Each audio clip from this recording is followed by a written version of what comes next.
Elon Musk had asked her to have his babies on multiple occasions. This woman... Which you think you have a demanding boss. Imagine being this woman.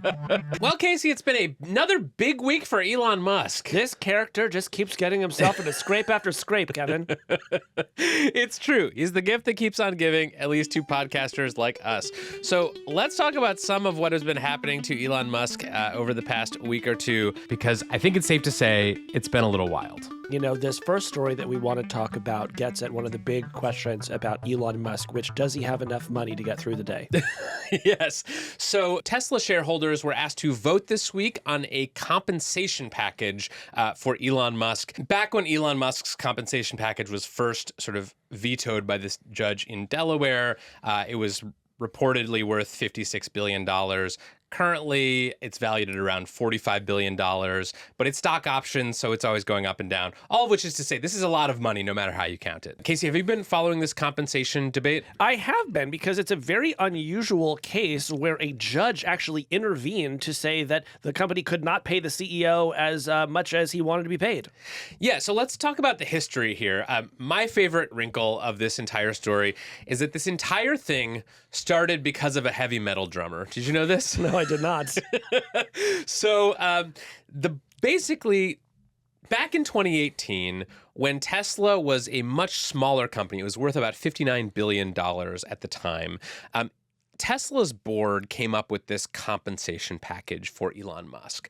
And basically, they set out a series of financial targets. And if Tesla hit those targets, which included boosting the company's market cap to about $650 billion over the next decade, he would be entitled to this massive payday. And at the time, people said, well, sure, promise him whatever you want, because there's no way Tesla is going to be worth that much. Yeah, that was you want to talk about a stretch goal, right? The idea that you could essentially, more than 10x the market cap of a company. I can understand why there were at least some people who said, yeah, sure, if you can do that, buddy, we'll give you a lot of money.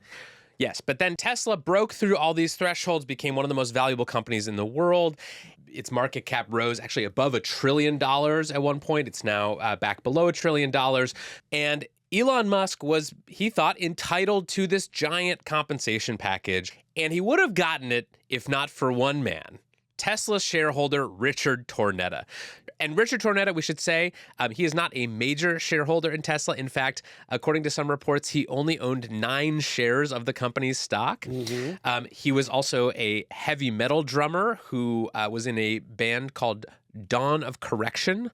And he said, there's going to be a correction to Elon Musk's pay package.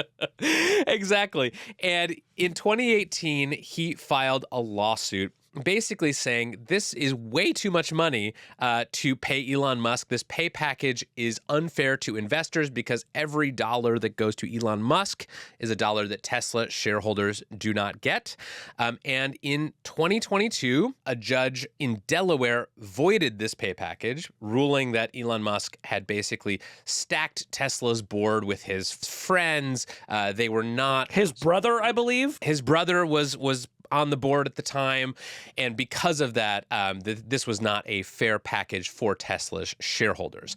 Tesla's board then kind of responded by asking shareholders to vote. Basically, do you want Elon Musk to get this money that he feels he is owed, or do you not want him to get this money? And this week, they voted that they think he's entitled to it. And as a result, Tesla hopes the Delaware court will reinstate this compensation package. So, Casey, what did you make of this? Well, it's a really extraordinary thing in the world of tech to see any of the most famous and richest tech CEOs be held accountable for any reason.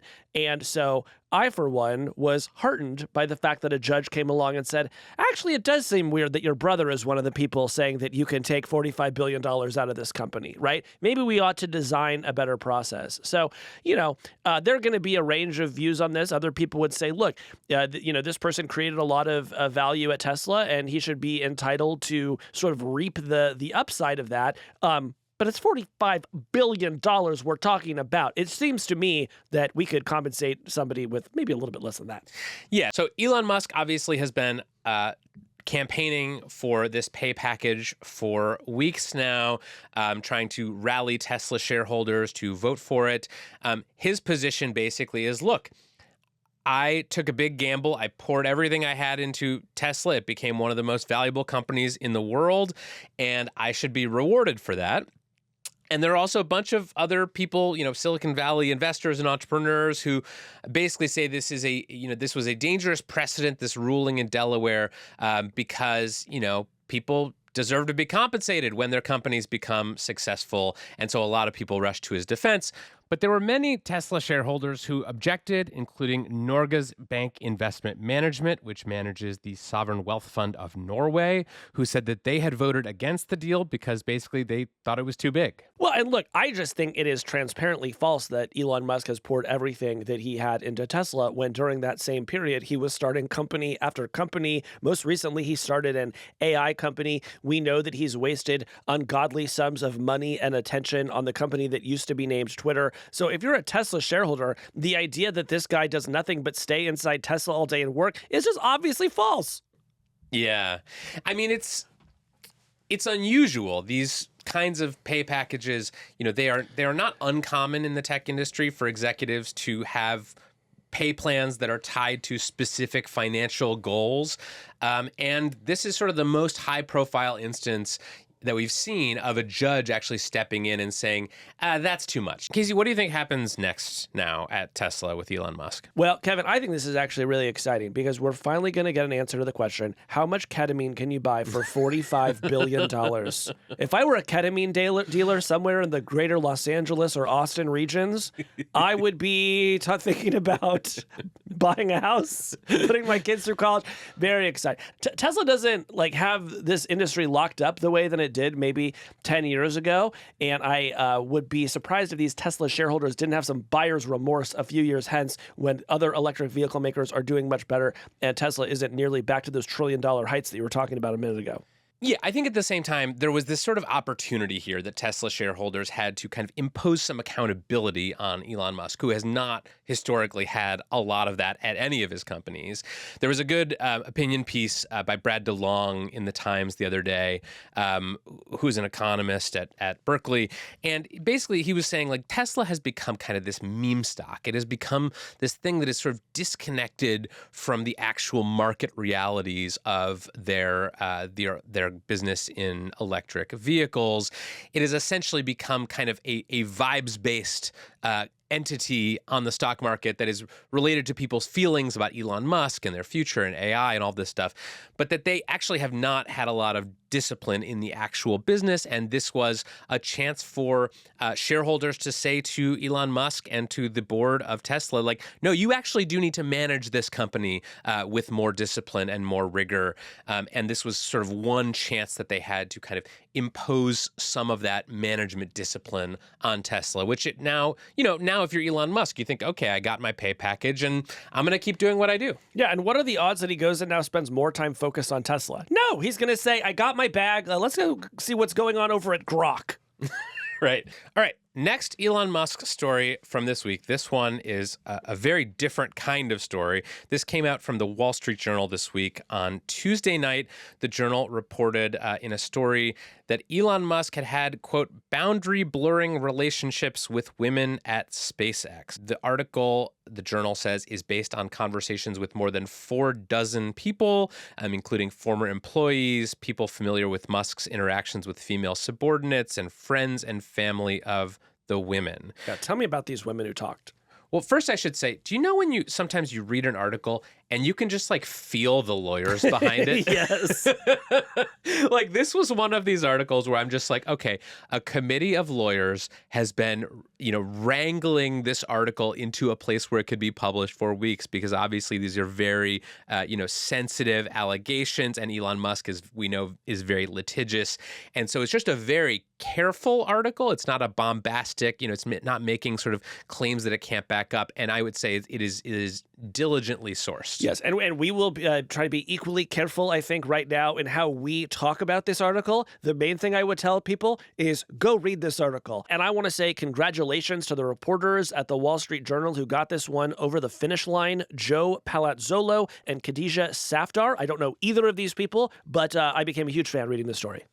Yeah, so the sort of broad summary of this story is that Elon Musk, according to the people that the journal spoke to, has a sort of pattern and a history of having, quote, boundary blurring supervisor-employee sexual relationships with female subordinates. And they focus on 4 women in particular. Let's tell me about them. So the first woman is a woman who the journal does not name, but that they describe as a former SpaceX intern who met Elon Musk in the early 2010s when she was doing a summer internship at SpaceX. The journal reports that they bonded over Star Wars and eventually kissed, and a year later took a trip to Sicily together. The journal also got its hands on a bunch of text messages between Elon Musk and this woman that she apparently showed to a friend, and reports that they had this kind of romantic entanglement, and ultimately that she was hired full-time at SpaceX in a role that some people at SpaceX thought was maybe too senior for someone with so little experience. She was hired as a member of his executive staff, and this struck people at the time as being strange. Now, we should say that the journal also reports that this woman has denied having a romantic relationship with Elon Musk while she was employed full-time at SpaceX, although she did sort of cop to having had a romantic relationship with him before that. And there's some other weird stuff involving lawyers. She's now got the same lawyers as Elon Musk. And they sent the journal some signed affidavits, basically disputing some details of the journal's reporting, saying that while she was employed at SpaceX, nothing Elon Musk did toward her was, quote, predatory or wrongful in any way. I mean, look, setting, the particulars of this woman aside, I would say that were I in a similar situation, I would feel a lot of incentive to deny a lot of the details in a story like this, right? It would be personally embarrassing to me. So, the mere fact that some of this stuff is being denied, doesn't necessarily convince me that what the journal published is not true. Yeah, and I think there's also just a lot of contemporaneous evidence that the journal cites to support the fact that there was something, more than a normal employee-employer relationship going on here. Apparently, Elon Musk texted her nighttime invitations, including, "Are you coming over? If not, I will probably trank out. Too stressed to sleep naturally." And they said that around this time that she and Elon Musk would hang out at his house watching anime and talking about the technical future of humanity. She also eventually... You've just described the worst evening I can imagine having, by the way, but go on. And then eventually she moved off this team, started reporting to another engineer, and eventually left SpaceX. So that's the first woman. There are 3 other women included or referenced in this article by the Wall Street Journal. One of them is a former SpaceX employee who left the company in 2013 and alleged that Elon Musk had asked her to have his babies on multiple occasions. This woman... Which you think you have a demanding boss. Imagine being this woman. The journal says that she declined to have his children, but that their relationship deteriorated after that, and that Musk denied her a raise and complained about her performance. She did receive an exit package of cash and stock valued at more than $1 million, according to a person familiar with the agreement. Imagine being this person. Your friends are like, "How's your work-life balance lately?" You're like, "Well, not great. My boss keeps trying to get me to have his children." Well, and we know that this is a thing that Elon Musk, does. He's very concerned Loves about babies. He's very concerned about sort of the decline in fertility and the birth rate. He wants to sort of populate the world, and he has also had children with. He has also. We know that he has had children with women who worked for and with him before. Some people have taken him up on this offer. Yes. Yeah. So that's woman number 2. There's also the journal reports an employee who had a month-long sexual relationship with him in 2014. This one is a little complicated. You're going to want to go to your whiteboard and sort of follow along at home as Kevin describes this, because this one has some twists and turns. Yeah, this one is giving telenovela. So this is a woman who worked for SpaceX, who apparently reported directly to Elon Musk and had a very complicated relationship with not only Elon Musk, but with Gwynne Shotwell, SpaceX's president. According to the Journal, apparently Gwynne Shotwell thought that this employee was having an affair with her husband and basically allegedly retaliated against her, according to some emails and accounts that she made to friends and family at the time. And then after that, in the late fall of 2014, the Journal reports that she started a sexual relationship with Elon Musk that included drinking and hanging out at his mansion in Bel Air. The Journal reports that they had sex and that this all became very complicated for her. It could have been worse. They could have been watching anime together. It's true. And then the fourth allegation in here is one that we have actually heard before. This is a SpaceX flight attendant who alleged that in 2016, Elon Musk exposed himself to her and offered to buy her a horse in exchange for sex acts. This one was reported back in 2022. This woman's shifts were apparently cut back after she rejected Elon Musk's advances, and that the company eventually agreed to pay her $250,000. Musk has called this flight attendant's allegations utterly untrue. So that is the article. It's very juicy. I'll say it. It's gossipy. It's very carefully sourced. It's very diligent. And I learned a lot. Well, I have some thoughts to share, but first I wonder if you could read us this statement that Gwynne Shotwell, the SpaceX president and COO, said about what the Journal reported, Kevin. So Gwynne Shotwell, president of SpaceX, told the Journal, quote, "The untruths, mischaracterizations, and revisionist history in your email paint a completely misleading narrative," she said. "I continue to be amazed by what this extraordinary group of people are achieving every day, even amidst all the forces acting against us. And Elon is one of the best humans I know." Right. So when she says all the forces acting against us, do you think she's referring to gravity? Because I have to imagine that if you're working at SpaceX, that's the force that just pisses you off every single day. Yeah, that's the one you can't lawyer up and defeat. Gravity is undefeated. So okay, there are these... You know what this story's about, Kevin? What? This story is about a pattern of behavior. Yes. You know, there's obviously going to be a lot of, going back and forth about this detail and how romantic was this relationship and, did this exact thing happen?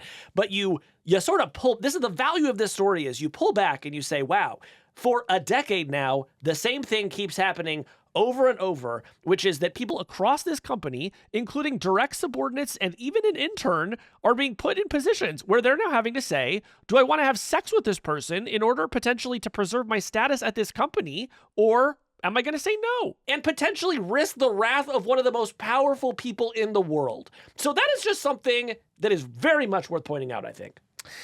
Yes. And the article says that there actually were some SpaceX executives and former employees who were so concerned about what was happening that they actually went to the National Labor Relations Board in 2022 with a complaint about a high-level group around Elon Musk who they said were failing to apply the company's own rules to him, basically saying they created an environment where Elon could act with impunity.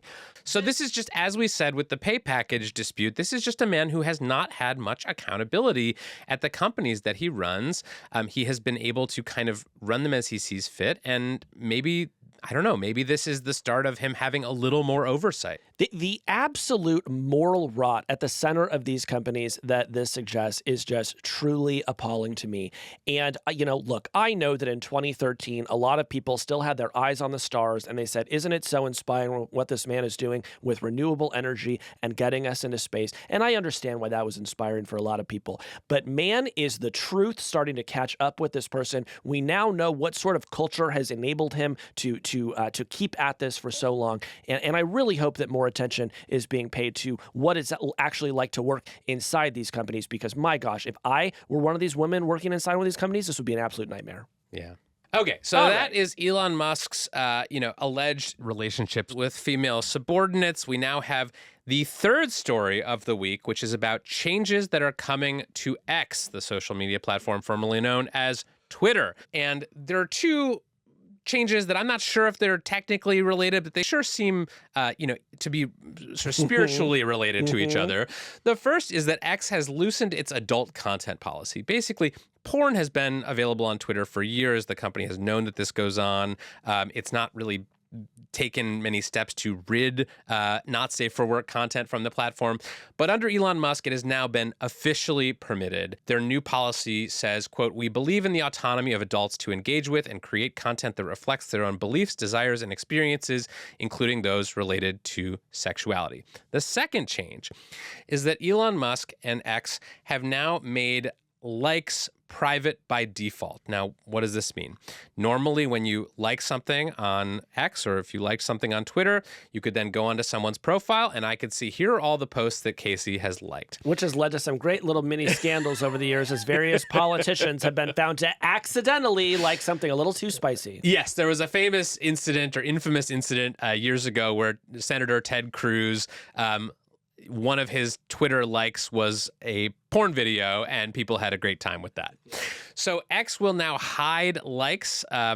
According to X's director of engineering, this change is meant to protect users because many people feel discouraged to like edgy content. So basically, Elon Musk didn't want likes to be public to prevent this kind of embarrassing thing from happening. Now you're not going to be able to see what people like. Why do you think he's doing this? Well, I think that it seems like that they have realized something that is true, which is that porn's consumption is a primary use case of X for many, many people. And I think that this particular use of X, formerly Twitter, accelerated after Tumblr banned porn many years ago, right? Tumblr was sort of previously in this role of being a place where a lot of people would go to see porn. Tumblr got rid of it, and then all of that sort of moved to X. And now, X is really kind of at the center of the adult content ecosystem.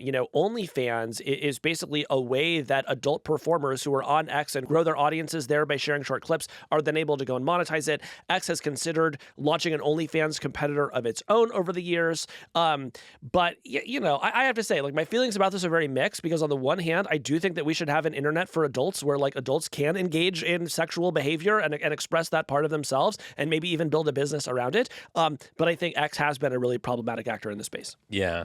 I'm not upset about the hiding the likes from public view. A lot of other social media platforms don't, you can't go on someone's Instagram profile and see all the posts that they've liked.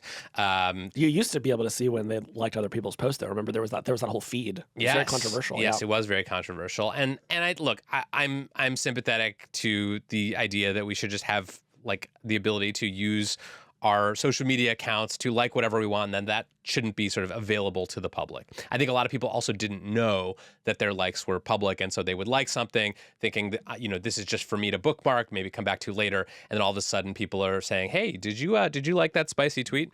Yeah, so, look, this is a privacy feature, and privacy features are good. Yes. Like, we should celebrate when platforms, however bad they might be, launch privacy features. Yes. The last story is that Elon Musk has dropped the lawsuit that he filed against OpenAI. You remember we talked about this on the show when it was filed. Elon Musk had accused OpenAI of sort of breaching its founding agreement by converting from a nonprofit research lab focused on creating AI for the good of humanity to a basically for-profit company that has deals with Microsoft and all these reasons that he was upset with OpenAI. He has now dropped that lawsuit. What do you think of that? Well, this was the sort of famous case of Elon suing OpenAI for breach of contract and then not being able to identify any contract, right? Because whatever agreement he was talking about, like for all legal purposes, was intentionally scribbled on the back of a cocktail napkin and didn't even appear to really be an agreement about anything. So, this is not surprising to me and is another case of Elon Musk sort of like legal saber rattling, winding up being nothing. Yeah. I mean, every lawyer I talked to about this case, everyone who has sort of had familiarity with the case thought this was a total frivolous case that was going to go nowhere and was going to get thrown out by court. So I guess it is not surprising in that sense that Elon Musk has decided that he would rather not go through with it.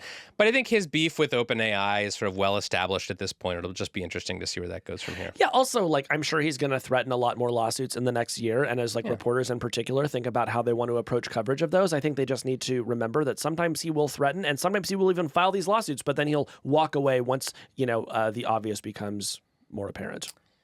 Yeah, until he becomes the Secretary of the Treasury in a second Trump administration and decides to shut down OpenAI. Hey, that's the end of this clip. If you liked what you saw, head on over to our page and subscribe, and you can get the full podcast. We do a show like this almost every week on tech and the future. Head on over there now and subscribe.